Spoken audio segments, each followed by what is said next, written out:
Buenas tardes, mi nombre es Valeria Spanevelo, médica clínica, docente de la primera cátedra de Clínica Médica, y el tema que vamos a ver hoy es antibióticos. Los antibióticos son sustancias antimicrobianas producidas por diversas especies de microorganismos, bacterias, hongos y actinomicetos, que suprimen el crecimiento de otros microorganismos. En esta línea de tiempo histórica podemos observar el año aproximado de aparición de los distintos antibióticos. El primero de ellos, el grupo de los beta-lactámicos, que gracias a Alexander Fleming, mientras estudiaba una variante de estafilococos en Londres en el año 1928, observó que un moho que contaminaba uno de sus cultivos producía lisis de las bacterias que estaban junto a él. El caldo en que crecía el moho mostraba inhibición extraordinaria de muchos microorganismos. El moho en cuestión pertenecía al género de Penicillium, por lo cual Fleming le dio el nombre de penicilina. En la primavera de 1943, 200 pacientes la habían recibido y los resultados fueron extraordinarios. Los antibióticos pueden ser clasificados según su mecanismo o sitio de acción. Dentro del grupo de los que inhiben la síntesis de la pared celular bacteriana están los beta-lactámicos y los glucopéptidos. Aquellos que inhiben la síntesis proteica de la subunidad ribosómica 30S, en este grupo tenemos a los aminoglucósidos y las tetraciclinas. Aquellos que inhiben la subunidad ribosómica 50S están los macrólidos, las lincosaminas y el cloranfenicol.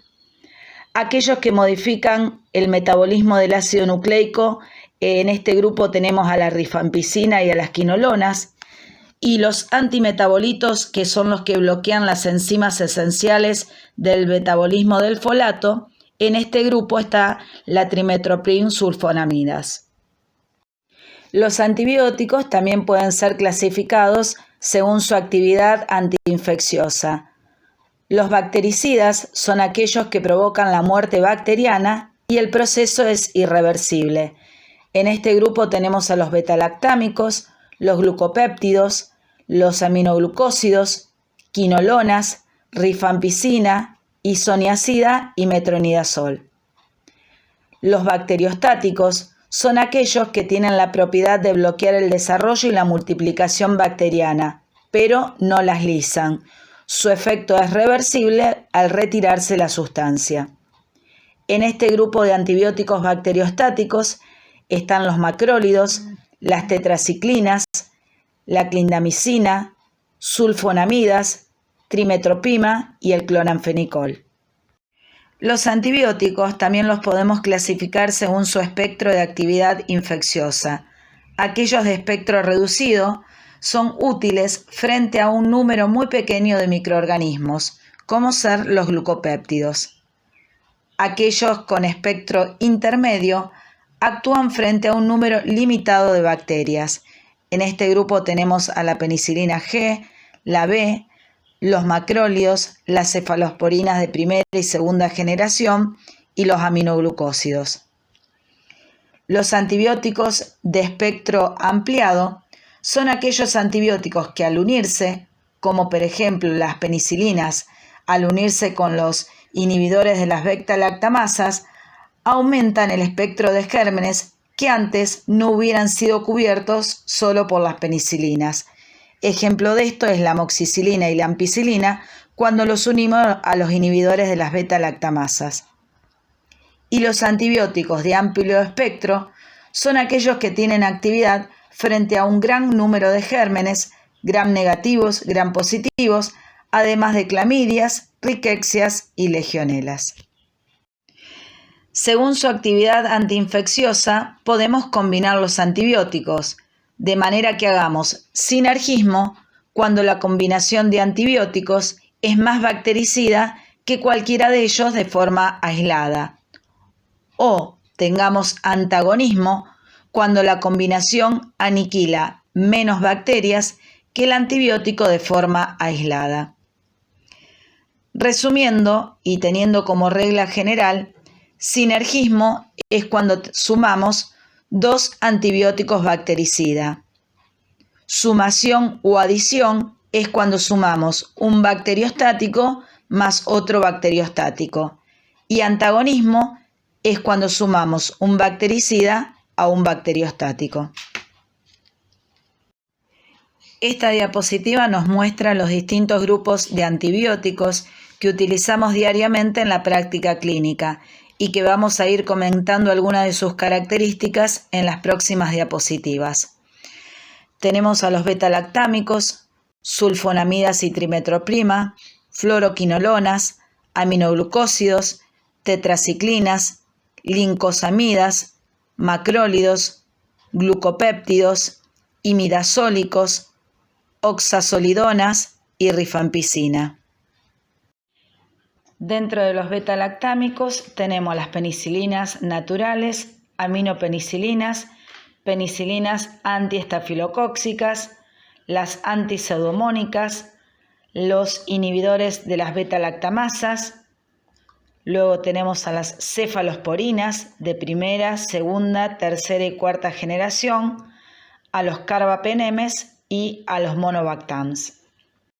Dentro del grupo de los beta-lactámicos tenemos a las penicilinas. Recuerden que son bactericidas, tienen buena distribución por todos los tejidos y fluidos corporales, pero no penetran fácilmente el líquido cefalorraquídeo, excepto que las meninges estén inflamadas.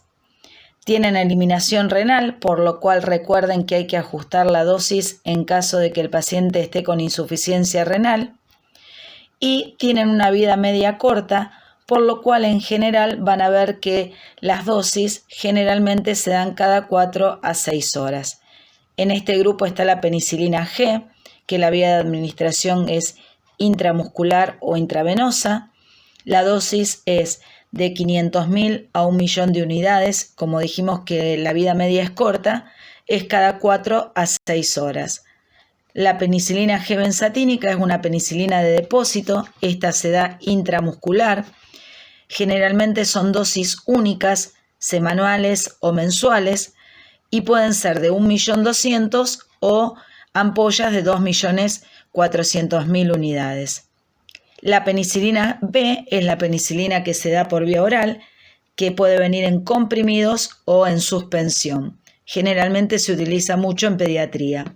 La dosis generalmente es de 250 miligramos cada 6 horas. Obviamente que las dosis van variando según ante qué patología estemos. Dentro del espectro antibacteriano de las penicilinas predominan los gram positivos, estreptococos del grupo A, neumococo, Streptococcus viridans, Enterococcus fecalis, Corynebacterium diphtheriae, Bacillus anthracis, Listeria. También cubre anaerobios, Peptostreptococcus, Peptococcus, Clostridium no difficile, Fusobacterium, Actinomyces. Dentro de los gram negativos está el gonococo y el meningococo, y también cubre el Treponema pallidum, la Borrelia y la Leptospira. Dentro de los microorganismos resistentes está obviamente el estafilococo resistente, el neumococo, que presenta una resistencia entre el 20 al 30%, y obviamente las penicilinas son resistentes a los gram negativos, Pseudomonas y Haemophilus. ¿Cuál va a ser la utilidad de la penicilina en la práctica clínica? Las infecciones por el Streptococcus pneumoniae, infecciones por el Streptococo beta hemolítico del grupo A, faringitis estreptocóxica, escarlatina, erisipela, infecciones puerperales, shock tóxico estreptocóxico, fascitis necrotizante, endocarditis estreptocóxica producida por el Streptococcus viridans o el enterococo, siempre y cuando estos gérmenes obviamente no sean resistentes. También útil para la actinomyces y en caso de difteria. Las penicilinas también son útiles para las infecciones por microorganismos anaerobios, excepto el Bacteroides fragilis, que es resistente en el 75% de los casos. En las infecciones dentoalveolares, para cubrir los anaerobios de la flora bucal. También cubre bien el meningococo, el gonococo, excepto que hay algunos gonococos resistentes hoy en día, y también muy utilizada en la sífilis. Infecciones por Clostridiums de piel y partes blandas, gangrena gaseosa, leptospirosis, infecciones por fusospiroquetas, gingivoestomatitis, infecciones por listeria, enfermedad de Lyme, infecciones por heridas producidas por mordedura de gatos o perros, recuerden acá la pasteurela. Bueno, y una aclaración que quiero realizar, recuerden que la penicilina B, que era la que habíamos visto que era por vía oral, generalmente esta se utiliza para infecciones leves, como faringitis estreptocóccicas o infecciones dentoalveolares, o para completar un tratamiento que se inició por vía parenteral. Los efectos indeseables más frecuentes de las penicilinas son las reacciones de hipersensibilidad. En orden decreciente tenemos las erupciones maculopapulares, en un 9% de los casos, erupción urticariana, broncoespasmo, vasculitis, enfermedad del suero, dermatitis exfoliativa, síndrome de Stevens-Johnson y, por suerte, menos frecuentemente, pero sí muy grave, la anafilaxia y el angioedema.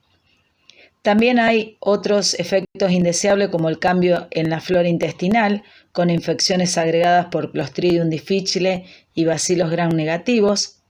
En la sífilis secundaria podemos tener la reacción de Harish-Hersheimer, que consiste en la aparición de escalofríos, fiebre, cefaleas, mialgias, artralgias y aumentan las lesiones cutáneas, pero luego desaparecen en 48 horas.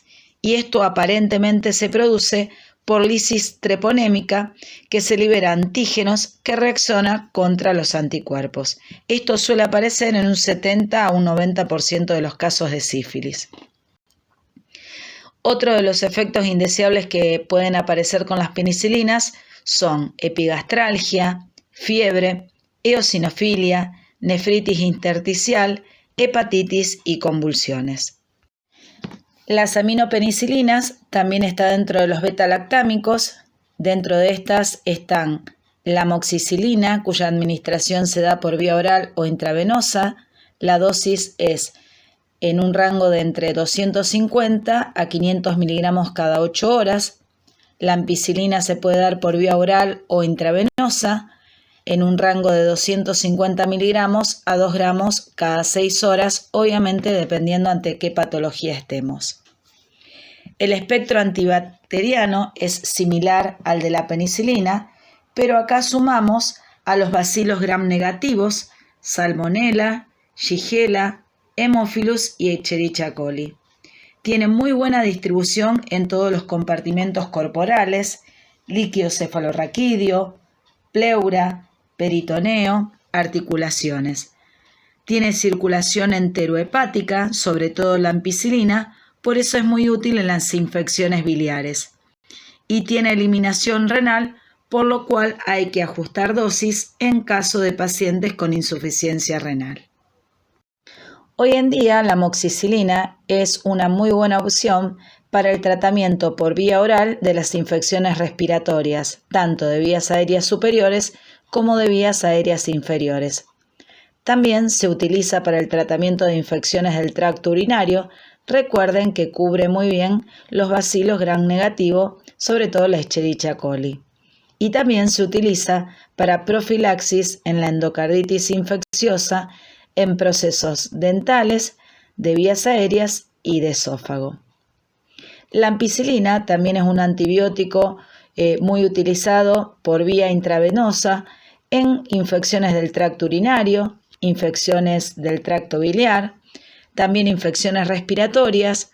Recuerden también que la ampicilina tiene muy buena llegada al líquido cefalorraquídeo, por lo tanto es muy utilizada para el tratamiento de la meningitis a meningococo, neumococo y acuérdense que cubre también listeria, por lo cual es una buena opción a la hora de elegir un antibiótico para el tratamiento de meningitis. También cubre salmonelosis, shigelosis y fiebre tifoidea. Dentro de los efectos indeseables propios tenemos la intolerancia digestiva, alteración de enzimas hepáticas y colitis pseudomembranosa. Dentro de las penicilinas antiestafilocóxicas, que serían penicilinasa resistentes, está la cloxacilina, dicloxacilina, oxacilina, nafcilina, meticilina, cuya dosis es vía intravenosa de 500 miligramos a 1 gramo cada 4 a 6 horas. Están indicadas únicamente para cepas de Staphylococcus aureus y Epidermidis que no son resistentes a meticilina. Dentro de las penicilinas antiseudomonas están las carboxipenicilinas, carbenicilinas y ticarcilina. La dosis de la ticarcilina es de 1 a 4 gramos cada 6 horas.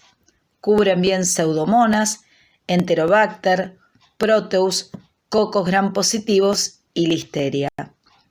Estos antibióticos obviamente son de uso intrahospitalario, ya que se reservan para bacteriemias e infecciones severas de vías respiratorias, urinarias y óseas. Dentro de las ureidopenicilinas está la piperacilina, que es uno de los antibióticos hoy en día más utilizado en nuestro medio hospitalario. La dosis es de 4 gramos cada 6 a 8 horas intravenoso. Y la meslocilina. Cubren bien pseudomonas, Klebsiella, otros cocos gram negativos, cocos gram positivos y listeria. Se utilizan igualmente, como habíamos dicho, para las carboxipenicilinas en infecciones intrahospitalarias, polimicrobianas severas, infecciones de la vía biliar y en pacientes neutropénicos febriles. Hay que ajustar dosis en la insuficiencia renal y los efectos indeseables propios son hipocalemia y plaquetopenia. Los inhibidores de la beta-lactamasa, acuérdense que estaban dentro de los antibióticos de espectro ampliado, ya que son antibióticos que al unirse aumentan el espectro antibacteriano. Dentro de estos tenemos el ácido clavulánico, el sublactam y el tazobactam, activos contra la beta-lactamasas de el Staphylococcus aureus, el Haemophilus influenzae, la moraxella, el bacteroides, las enterobacterias, el gonococo y el acinetobacter. Las combinaciones son varias, pueden ser la ampicilina más el sublactam, la amoxicilina más sublactam, la amoxicilina más el ácido clavulánico, la ticarcilina más ácido clavulánico y la piperacilina más el tazobactam. Estos dos últimos son reservados para las infecciones graves intrahospitalarias. Otro integrante de la familia de los beta-lactámicos son las cefalosporinas. Son antimicrobianos de mayor uso por su seguridad, eficacia y amplia actividad antibacteriana. Se pueden dar tanto por vía oral como parenteral, tienen una amplia distribución por todos los tejidos y líquidos corporales, incluido la pleura, el líquido sinovial y el hueso. Se excretan mayormente por riñón, por lo cual hay que ajustar la dosis en caso de insuficiencia renal. Poseen una vida media corta en general, pero varía en cada generación, así como también el intervalo de administración. Dentro de las cefalosporinas de primera generación tenemos la cefazolina y la cefalotina, que la vía de administración es intramuscular e intravenosa. La cefalexina y el cefadroxilo se dan por vía oral. Las de segunda generación son la cefuroxima y el cefaclor, que también se pueden dar por vía oral, y la cefoxitina, que se da intramuscular o intravenoso. Las de tercera generación, ceftriaxona, cefotaxima, ceftazidima y cefoperazona se administran por vía intramuscular o intravenosa.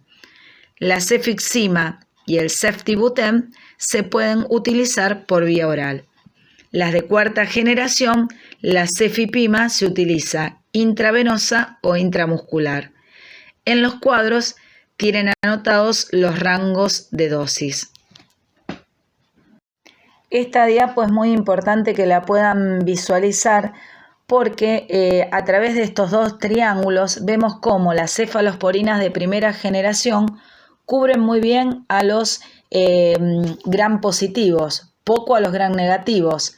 Las de segunda generación siguen cubriendo a los gram positivos, pero incorporan a los gram negativos como ser el Haemophilus, la Moraxella y las Neisserias.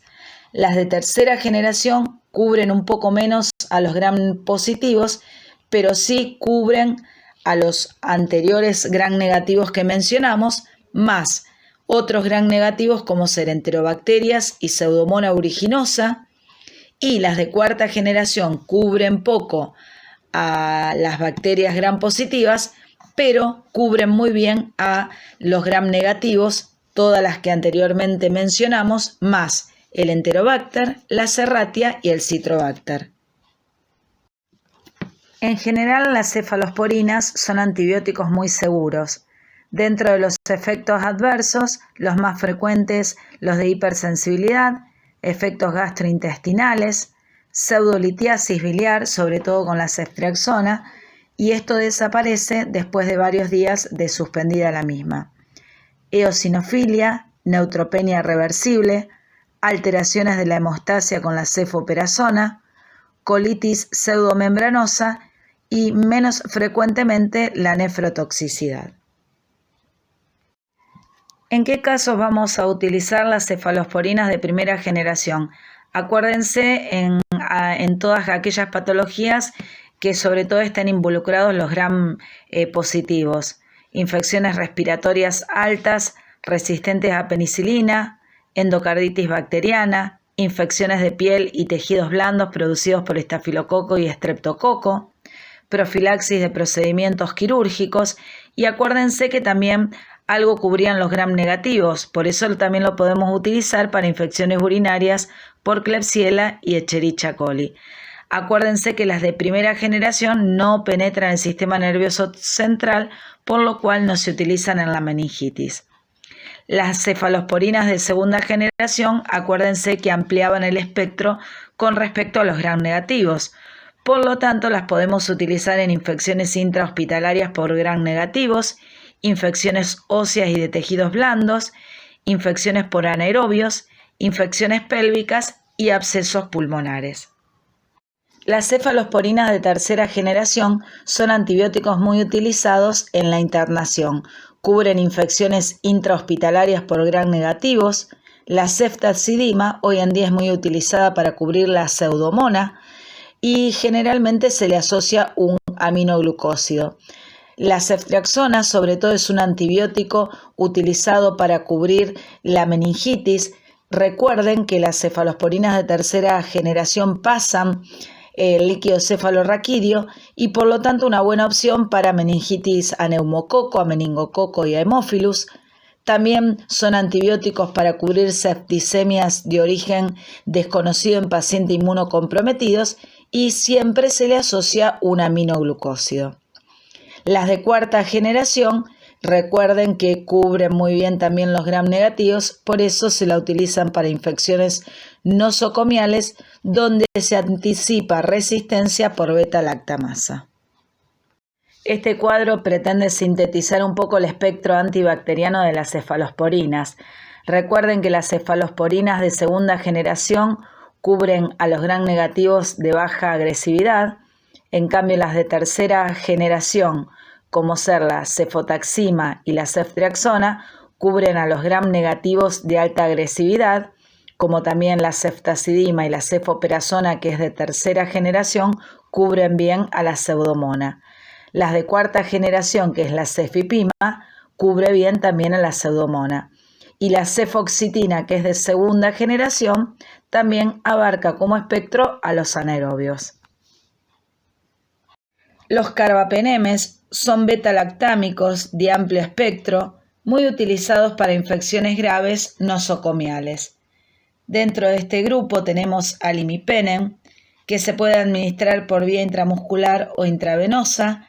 La dosis es de 500 a 1 gramo cada 6 a 8 horas. El meropenem intravenoso de 500 a 1 gramo cada 6 a 8 horas. Y el ertapenem, que se puede administrar por vía intramuscular o intravenosa 1 gramo día. No se absorben por vía oral y la excreción es a nivel renal, por lo cual hay que hacer ajuste de dosis en caso de paciente con insuficiencia renal. Tienen un amplio espectro contra gram positivos y gram negativos, pero son resistentes al estafilococo meticilino resistente, Pseudomonas no aeruginosa y Stenotrophomona. Se denominan antibióticos de reserva. Recuerden que el antibiótico de reserva es aquel antibiótico de amplio espectro que se reserva para infecciones específicas como sepsis graves, de manera de no exponerlo y crear resistencia. Son antibióticos de reserva, o sea que se utilizan en infecciones nosocomiales graves, bacteriemias, sepsis intraabdominales, infecciones urinarias y ginecobstétricas complicadas, infecciones graves de piel y partes blandas, neumonías asociadas a respirador o intrahospitalarias, infecciones nosocomiales por Pseudomonas aeruginosa y Acinetobacter, y en pacientes neutropénicos febriles. Los efectos indeseables más frecuentes: reacciones de hipersensibilidad, colitis pseudomembranosa y convulsiones asociadas a la dosis. El Astrionam Humonobactam también se da por vía intramuscular o intravenosa de 500 a 1 gramo cada 8 a 12 horas. El espectro antibacteriano es contra los gram negativos aerobios. Se utiliza en sepsis intraabdominales, infecciones urinarias y ginecológicas, infecciones graves de piel y partes blandas y neumonías intrahospitalarias. Pero en general no debe usarse como monoterapia de manera empírica en infecciones serias. Los efectos indeseables más frecuentes: la nefrotoxicidad y el aumento de las enzimas hepáticas. Dentro del grupo de los aminoglucósidos tenemos la gentamicina, la amicacina. Ambos, la vía de administración es intramuscular e intravenosa. La streptomicina, que la utilizamos por vía intramuscular, la aneomicina, utilizada por vía oral o tópica, la canamicina, también intramuscular e intravenosa, y la tobramicina por vía intravenosa de manera tópica e inhalada. Como verán, la mayoría, la administración es intramuscular e intravenosa, ya que presentan escasa absorción por vía oral. Cubre muy bien a los bacilos gram negativos, incluida la pseudomonas, y se utiliza para estafilococo y enterococos en adición a los beta-lactámicos. La streptomicina también se utiliza para las micobacterias. Presenta bajas concentraciones en bilis, secreción respiratoria, líquido cefalorraquídeo y humor vítreo. Y se encuentran altas concentraciones en corteza renal. Por tal motivo es un antibiótico que debemos ajustar dosis en pacientes con insuficiencia renal, ya que el 99% se excreta por riñón. Salvo en las infecciones urinarias, los aminoglucósidos no deberían usarse como monoterapia. Han demostrado también tener actividad sinérgica cuando se los combina con antibióticos que inhiben la síntesis de la pared celular, como ser con los beta-lactámicos y la vancomicina. Recuerden que tanto la gentamicina y la amicacina se utilizan para infecciones graves por bacilos gram negativos, Pseudomonas, Enterobacter, Serratia, Klebsiella, infecciones graves como ser infecciones urinarias, bacteriemias, quemaduras, osteomielitis, peritonitis. También son útiles para paciente neutropénico febril y endocarditis infecciosa. La streptomicina se utiliza para la tuberculosis, la tularemia, brucelosis y endocarditis infecciosa. La tobramicina presenta indicaciones similares a la gentamicina, pero es un antibiótico que presenta mayor potencia contra las pseudomonas. Como habíamos dicho anteriormente, se utiliza en forma inhalada para pacientes con enfermedad fibroquística para combatir la pseudomona de las secreciones bronquiales. La neomicina la utilizamos por vía oral para decontaminación colónica previa cirugía o pacientes con encefalopatía hepática. También se utiliza por vía tópica en infecciones de piel y mucosas.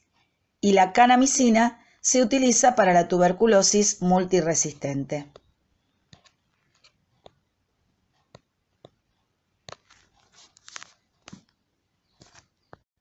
Dentro de los efectos colaterales más frecuentes producidos por los aminoglucósidos, obviamente está la nefrotoxicidad.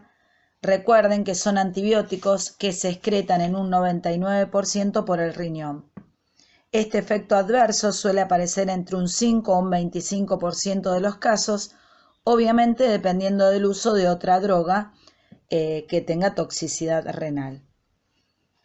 También puede aparecer ototoxicidad, bloqueo neuromuscular, reacciones alérgicas en un 1 a un 3% y neuritis periférica. Las tetraciclinas son un grupo de antibióticos de amplio espectro, pero con uso limitado por la creciente resistencia, sobre todo de los gram negativos de alta agresividad. En general se administran por vía oral, ya que por vía intravenosa suelen producir tromboflebitis y por vía intramuscular suelen producir dolor en el sitio de inyección. Dentro de este grupo tenemos a la tetraciclina, oxitetraciclina, doxiciclina y minociclina. Y el espectro antibacteriano incluye a los cocos gram positivos de Streptococo beta hemolítico, el viridans, los enterococos, los bacilos gram positivos como el Clostridium, los cocos gram negativos meningococo y gonococo, bacilos gram negativos como la brucela y el vibrio cólera, las espiroquetas, actinomices, leptospira, treponema pallidum, rickettsias, micoplasmas, clamidias y el Bacteroides fragilis. Las tetraciclinas son utilizadas para las enfermedades de transmisión sexual, clamidia, sífilis, uretritis inespecífica, granuloma inguinal, para las neumonías por micoplasma y clamidia, en la brucelosis, en las infecciones por riquexia, en la leptospirosis, cólera y enfermedad de Lyme. Dentro de los efectos indeseables tenemos los más frecuentes a nivel de aparato digestivo, náuseas, vómitos. También produce hepatotoxicidad. Recuerden que es un antibiótico que se almacena en el sistema retículo endotelial. Puede aparecer una insuficiencia hepática grave. Es rara, pero predomina en embarazadas, hepatópatas o cuando se administran dosis altas de estos antibióticos. También puede aparecer diarrea pseudomembranosa, nefrotoxicidad, salvo en la doxiciclina, que como es un antibiótico que se excreta principalmente por las heces, no se acumula en pacientes con insuficiencia renal.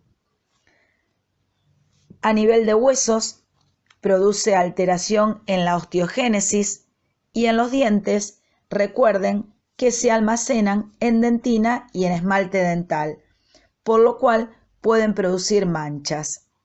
También pueden dar fotosensibilidad, como habíamos dicho anteriormente, tromboflebitis en el sitio de la inyección, y por todo lo antedicho son antibióticos que no deberían administrarse en menores de 8 años. Otro grupo de antibióticos muy utilizados en la práctica clínica, que son las quinolonas, las de primera generación no fluoradas, el ácido naridíxico, que se utiliza por vía oral, de 500 a 1 gramo cada 6 horas. Las de segunda generación, acá tenemos la norfloxacina por vía oral 400 miligramos cada 12 y la ciprofloxacina por vía oral intravenosa o tópica 250 a 500 miligramos cada 12 horas. Dentro de las de tercera generación, la levofloxacina por vía oral o intravenosa de 500 a 750 miligramos día, la gatifloxacina y la moxifloxacina, vía oral e intravenosa las dos, y las de cuarta generación, la trovafloxacina, vía oral e intravenosa. El espectro antibacteriano, las no fluoradas, recuerden que era el ácido anhidríxico, sobre todo cubre los gram negativos, y el resto, las de segunda generación, tercera generación y cuarta generación, gram positivos, estreptococo, estafilococo, dentro de los gram negativos, las neiserias, hemófilus, salmonella, shigella, pseudomonas aeruginosa, brucela, clamidias, micobacterias y dentro de los anaerobios, los bacteroides frágiles.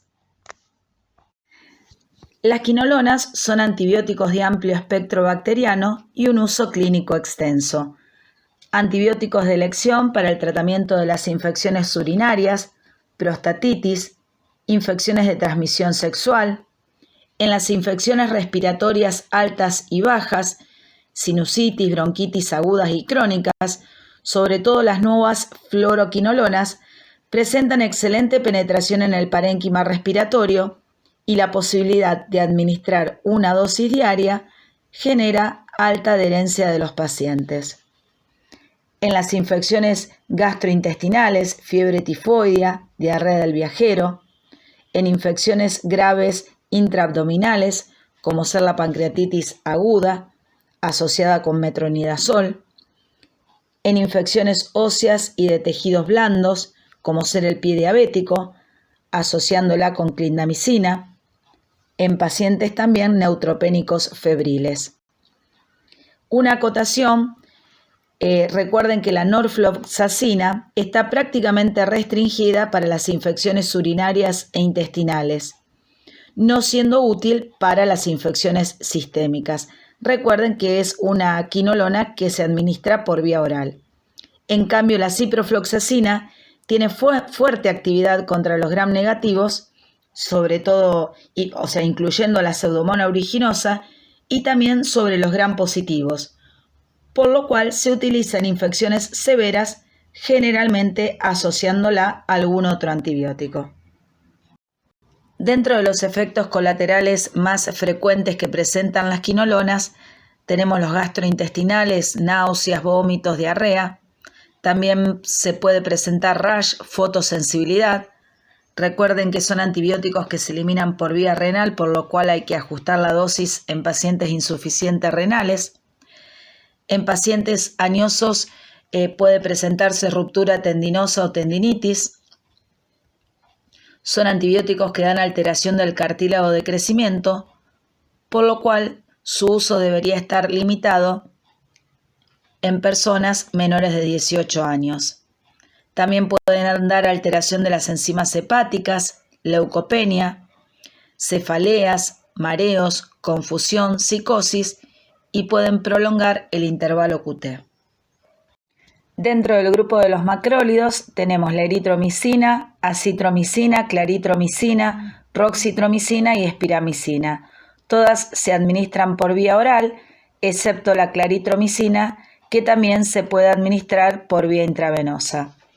Dentro del espectro antibacteriano cubren bien los gram positivos, estreptococos, estafilococo meticilino sensible, Listeria, Corynebacterium diphtheriae. No cubre al estafilococo meticilino resistente, enterococo y estafiloepidermidis.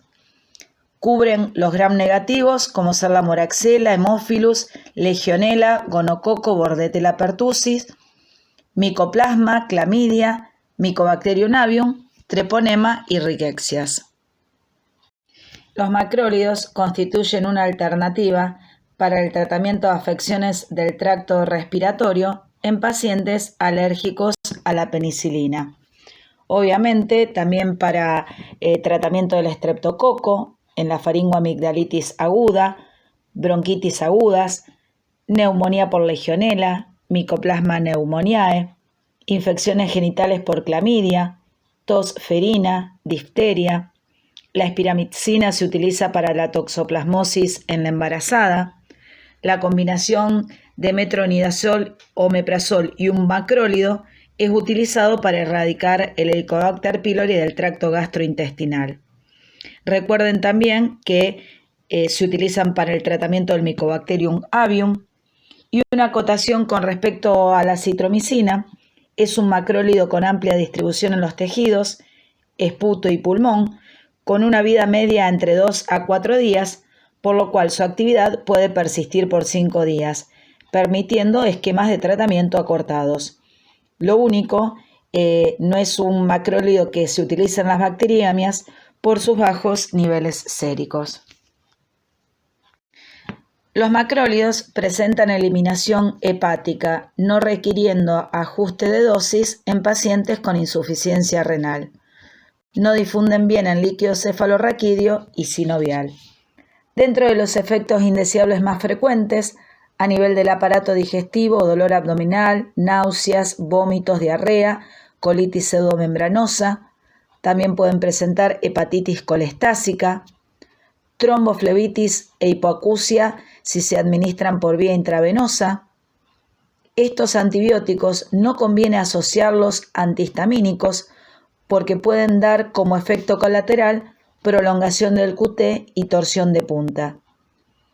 Reacciones alérgicas también pueden dar como fiebre, eosinofilia, rash cutáneo, y presentan múltiples interacciones con otras drogas, potenciando los efectos de estas: warfarina, corticoides, ergotamina, digoxina, carbamazepina, entre otras. El cotrimoxazol es una combinación sinérgica de una dihidropirimidina con una sulfonamida. Inhibe la síntesis de ácido folínico, presenta buena absorción oral, por lo cual se puede administrar tanto por vía oral como intravenosa, y presenta excreción renal, por lo cual hay que ajustar dosis en caso de pacientes con insuficiencia renal. El espectro antibacteriano: gram positivos, Streptococcus viridans, Pneumoniae, Listeria, Enterococo, Staphylococcus aureus, Staphyloepidermidis; gram negativos, Moraxella, Haemophilus, Legionella, Neisseриas, Salmonella, Shigella, Pseudomonas aeruginosa, Brucella; clamidias, Pneumocystis, micobacterias atípicas, Nocardia, Isospora, Toxoplasma. Son antibióticos que difunden bien y alcanzan todos los tejidos y líquidos, por lo cual muy útil en infecciones urinarias bajas no complicadas. Recuerden que alcanzan concentraciones importantes en próstata, por tal motivo su uso en las infecciones urinarias del varón, prostatitis.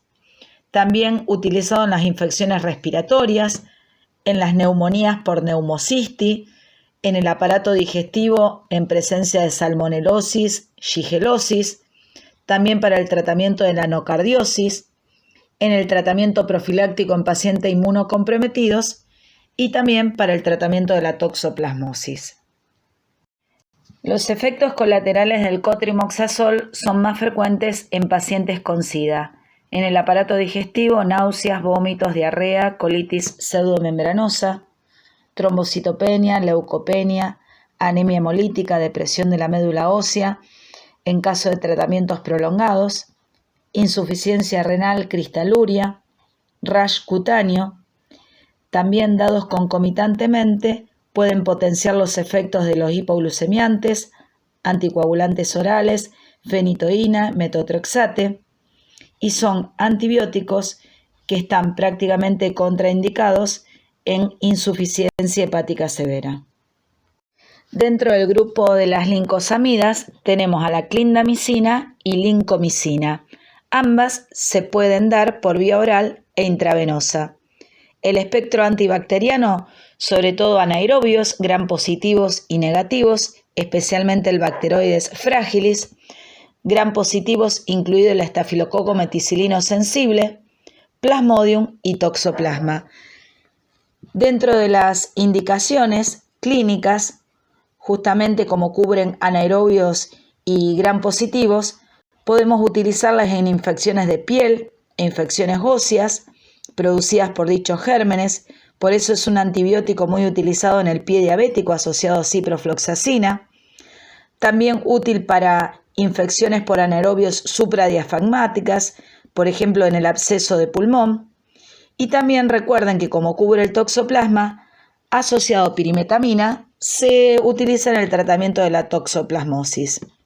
Dentro de los efectos indeseables más frecuentes, a nivel del aparato digestivo, diarrea, colitis pseudomembranosa, trombocitopenia, leucopenia, rash cutáneo, aumento de enzimas hepáticas y tromboflebitis en el sitio de inyección.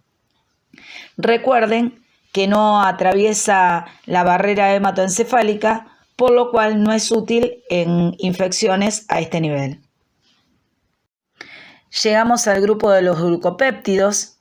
Aquí encontramos a la vancomicina y a la teicoplanin. Ambas se administran por vía intravenosa y la teicoplanin también se puede administrar por vía intramuscular. La importancia de estos antibióticos es que cubren a los gram positivos, incluido al estafilococo meticilino resistente, al enterococo resistente, también cubre Streptococcus pneumoniae y piógenes. Dentro de los anaerobios gram positivos al Clostridium difficile y a las neiserias.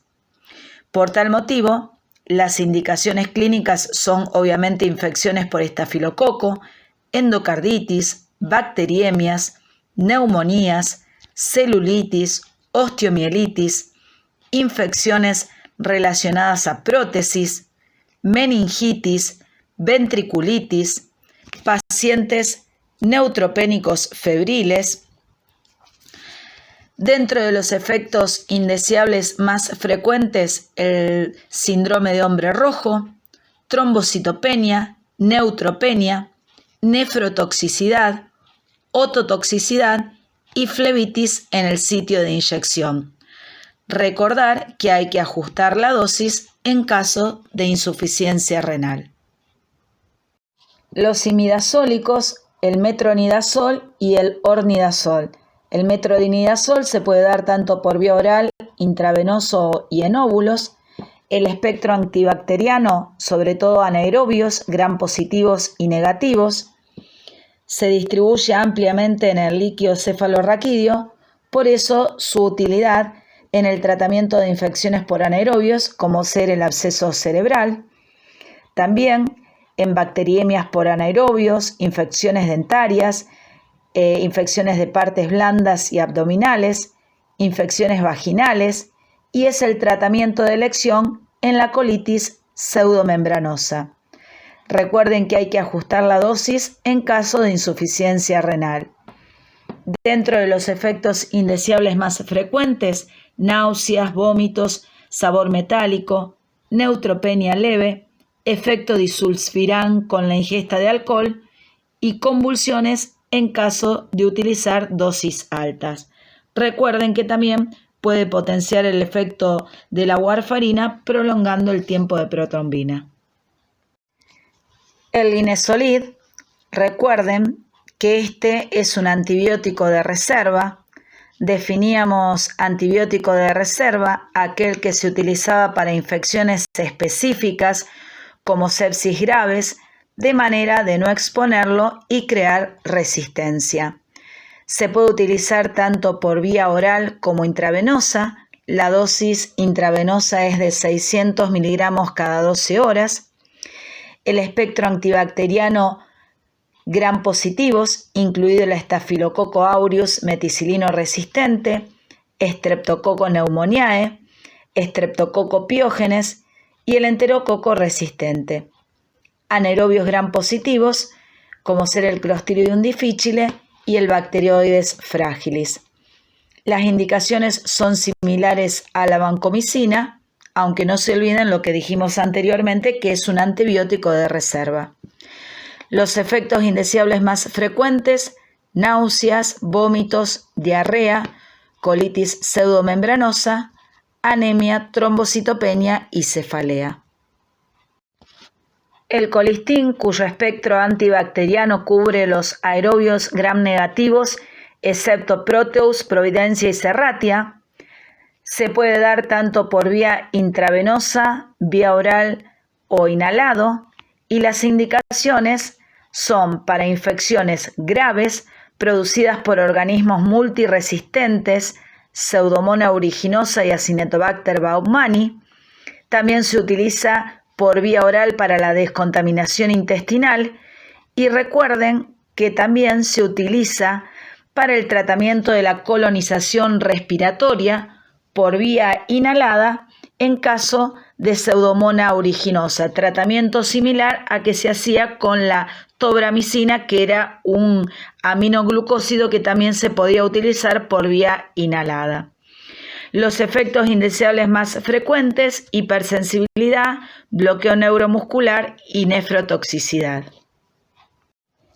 La rifampicina es un antibiótico que se puede dar tanto por vía oral como intravenosa. Su espectro antibacteriano: estafilococos, incluido el Staphylometis R, estreptococos, enterococo, gram negativos como Legionella, Clostridium difficile y micobacterias. Uno de los efectos colaterales más frecuentes es la coloración anaranjada de las orinas, muy característico en el paciente que está realizando tratamiento para la tuberculosis. Otro de los efectos indeseables: hepatotoxicidad, rash cutáneo, nefrotoxicidad, púrpura trombocitopénica y anemia hemolítica. Las indicaciones son para las infecciones por estafilococo resistente y obviamente para el tratamiento de la tuberculosis. En este cuadro de la FDA nos muestra cuál es el riesgo de la utilización de los antibióticos durante el embarazo. Aquellos que son categoría A son fármacos que no tienen riesgo para el embrión durante el primer trimestre. Remota posibilidad de daño fetal. Aquellos que son categoría B, estudios en animales no han evidenciado riesgo fetal ni daño en la madre. Los de categoría C, estudios en animales evidencian efectos adversos en el feto. No existe evidencia de su uso en mujeres por su alto riesgo. Los de categoría D, hay evidencia positiva de riesgo humano. Solo debe usarse cuando exista riesgo de muerte o una enfermedad grave para cuyo tratamiento no se disponga de otro medicamento. Y los de categoría X, hay evidencia de anomalías fetales en animales y humanos totalmente contraindicados en el embarazo.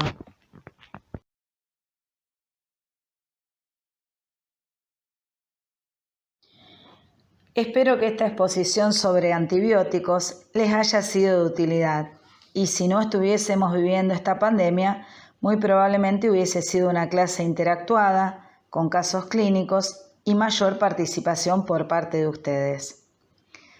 Como último comentario, me gustaría que observen esta línea histórica y sus coincidencias. Hace 100 años, Alexander Fleming se enfrentó ante el desafío de combatir bacterias con el descubrimiento de la penicilina.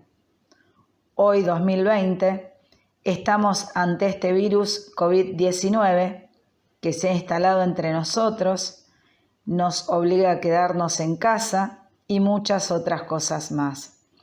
Por lo cual es mi gran deseo, y creo que el de muchos, que tengamos la aparición en algún lugar del mundo de un nuevo Fleming.